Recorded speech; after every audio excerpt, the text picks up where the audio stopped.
उत्तर प्रदेश सरकार में कैबिनेट मंत्री संजय निषाद हमारे साथ मौजूद हैं। सर, बुलडोज़र कार्रवाई को लेकर सुप्रीम कोर्ट ने आज एक अपना फैसला सुनाया। मुझे लगता है आपने भी देखा होगा कि किसी भी दोषी या अपराधी के घर पर बुलडोज़र चलाने का अधिकार नहीं है। सरकार अपने आप को जज ना समझे, ये काम जो है वो न्यायपालिका का है। तो इसको आप किस तरीके से देखते हैं सर? देखिए, अब आपके माध्यम से तो पता चला है, अब डिटेल जब पढ़ेंगे तब इस पर कोई जवाब दे पाएंगे। लेकिन वैसे भी सुप्रीम कोर्ट के फैसले का सभी लोगों को स्वागत करना चाहिए और करते भी हैं। और रही बात, कुछ सुप्रीम कोर्ट को कुछ ऐसी जानकारी, कुछ एक दो ऐसे अधिकारी होते हैं जिनके वजह से कुछ सरकार की किरकिरी हो जाती है। जैसे जौनपुर की एक महिला है, एक प्रधान के खिलाफ शिकायत कर दी। अब प्रधान जांच हो गया, जांच में दोषी पाया गया। अभी उसके ऊपर नहीं कार्रवाई हुई, लेकिन मिली भगत से उस प्रधान ने महिला के खिलाफ कार्रवाई करा दी। उसके घर जो है वो जीएस में बना था और बुलडोजर से तोड़वा दिया। तो कुछ ऐसे अधिकारी जो पिछली सरकारों की आत्मा में है, वो छोटी मोटी ऐसे नहीं तो कुछ न कुछ तो ऐसा है कि जो बड़े चीज़ हैं, जहाँ बड़े जगहों पर खाली कराना, आखिर किससे खाली कराएंगे? हाथ से तो खाली नहीं कराएंगे। जहाँ सरकारी ज़मीनें हैं, जो और जगह हैं, तो अब जो भी सुप्रीम कोर्ट का फैसला है उस पर हम लोग आपको स्वागत लगता है कि बुलडोज़र का इस्तेमाल जो है वो अधिकारी गलत मंशा से कर रहे थे और कहीं ना कहीं से इसका जो है खामियाजा नहीं, भी एक सरकार को भी भुगतना? सब नहीं, एक दो ऐसे अधिकारी थे, बाकी जगह तो सही मंशा से था।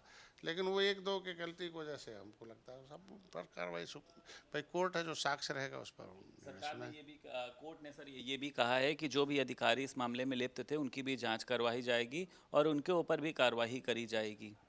अब देखो, सुप्रीम कोर्ट है, अब क्या कहा हमने बताना, जब तक उसको हम देखें ना तब तक उस पर बोलना ठीक है। इस फैसले को सर आप किस तरीके से मैंने कहा देखते हैं सुप्रीम कि कोर्ट के आपको फैसले, लगता है इससे अपराध अब और बढ़ेगा, क्योंकि लोग बुलडोज़र को तो रोक दिया गया है देखिए, सर? लोकतंत्र में विधायिका, कार्यपालिका, न्यायपालिका, मीडिया, ये सबके अपने अधिकार हैं और सबका स्वागत हम लोग राजनीतिक व्यक्ति हैं, हम लोग करते हैं और करना भी चाहिए। मझवा और कटहरी सर, सीएम योगी पहुंचे वहां पर, उन्होंने आपने देखा जनसभाएं भी करी। तो आपको क्या लग रहा है, सीट है वो अपने पास? आप मौजूद नहीं थे मुझे लगता है वहां पर। आज मैं किसी कारण तबीयत मेरी जान नहीं रहा कि रूटीन एग्जामिनेशन के लिए एम्स में जाना पड़ता। हम गया था हमारे, उस कारण मैंने उपस्थित, मैं निकला हूँ, मेरे लोग वहाँ हैं, सारी टीम लगी हुई है। और निषादों ने अपना, उनका पहले निषादों का था डंडा, उसमें विपक्षी के लोग लगाते थे अपना झंडा और उठवाते थे इनसे झंडा, और सरकार बनाने के बाद इनसे पूरा पूरा 70 साल बजाते रहे इनके पीठ पर डंडा। अब इन लोगों ने पहले झुआ भरोट को पौआ पिला के बेहोश करते थे, वोट लेते थे, अभी होश में आ गए हैं। अब इन्होंने खुद अपना बना लिया डंडा, है उनका डंडा, अब उसमें जय निषाद राज का झंडा, और झंडे का स्वागत करते हैं जो उनको भाई हैं। तो भारतीय जनता पार्टी के साथ निषाद पार्टी है, इसलिए सभी एक एक वोट निषाद जो है वो भारतीय जनता कंफ्यूज पार्टी। नहीं होगी वहाँ पे? ना निषाद का प्रत्याशी है, ना निषाद का सिंबल है वहाँ पे। तो आपको लगता नहीं कि मझवा और कटहरी की सीट पर जो निषाद का एक बड़ा समाज है वोटर के रूप में, कंफ्यूज हो सकता है, खामियाजा उठाना पड़ सकता है? पहले ये पार्टियां उन्हें कंफ्यूज करती थी, कन्विंस के बहाने कंफ्यूज करती थी। तो पहले तो कन्विंस कर लेते थे, लेकिन जब निषाद पार्टी आ गई तो ये कंफ्यूज करने लगे। लेकिन जब इनको जानकारी मिल गई, माननीय मुख्यमंत्री जी हमारे अभिभावक हैं, आवाज़ उठाते रहे, और उन्होंने 70 साल में पहली बार एक ऐसा उन्होंने पत्र निषादों के हितों में लिखा कि भाई केवट मल्ला मझवार अनुसूचित जात के हकदार हैं। डॉक्टर संजय हमेशा एविडेंस देते हैं कि 1961 में इनकी गिनती 60 लाख हुई थी। दिल्ली मतलब संविधान के गजट में अनुसूचित हैं, राज्य के गजट में पिछड़ी हो गए हैं, ये बहुत विसंगति है, इस पर दिशा दे दे। तो आरजीआई ने, मतलब registrar general of census of India ने पहली बार 70 साल में स्पष्ट कहा कि केवट मल्ला मझवार अनुसूचित जात के। तो अब देखो, दिल्ली में रहने वाला निषाद रामचरित्र जी आके मछली शहर से अनुसूचित जात की सीट पर चुनाव लड़ सकते हैं। मतलब जमुना उस पार सुरक्षित है निषाद, और इन कांग्रेस सपा बसपा के गलती की वजह से जमुना इस पार असुरक्षित हो गया। मतलब हम अब नौकरी नोट सब छीन गए। तो हम कह रहे हैं कि जो इनके साथ क्यों जाएगी हमारा निषाद समाज, क्योंकि इनको तो पता है ना कि केंद्र के गजट में जो संविधान में लिखा है कि अनुसूचित जात में जो शब्द लिख गए, उन उपजातियों को कभी आप इधर उधर नहीं कर सकते। तुरैया तुरैया संविधान में अनुसूचित में है, आपने तुरैया ओबीसी में बाप का बना हुआ बेटे का नहीं बनने दे रहे हो, ये क्या मतलब है? ये राज्य सरकारों को पावर ही नहीं था कि संविधान की सूची में सूचीबद्ध जातियों के बारे में कुछ डिस्टर्ब।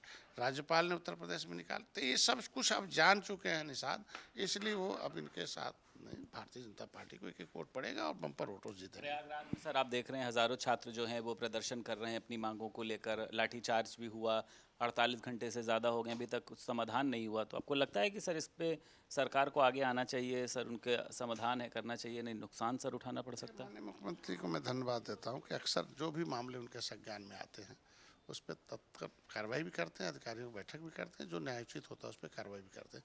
कभी कभी विपक्ष जो है बेवजह उकसा कर आंदोलन कराता रहता है, और जो काम बातचीत से हल हो सकती है उसको मेमोरेंडम। आंदोलन के पीछे भी विपक्ष का निश्चित रूप से आप देखो, मैं अभी तो चैनल पर चल रहा था किसी की, उसमें जो पकड़े गए हैं वो दूसरे दलों के सदस्य भी हैं, सक्रिय कार्यकर्ता भी हैं।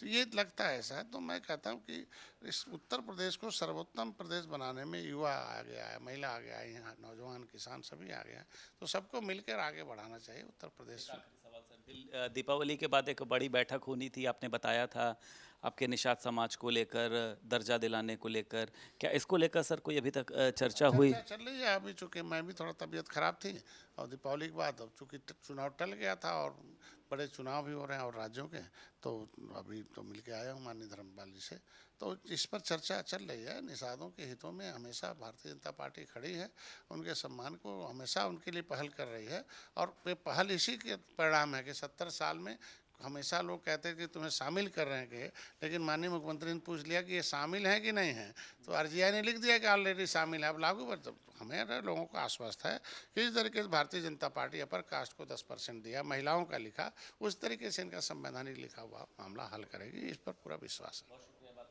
उत्तर प्रदेश सरकार में कैबिनेट मंत्री संजय निषाद हमारे साथ मौजूद थे। लखनऊ से वीडियो जर्नलिस्ट अरविंद कुमार के साथ संदीप खेर, भारत समाचार।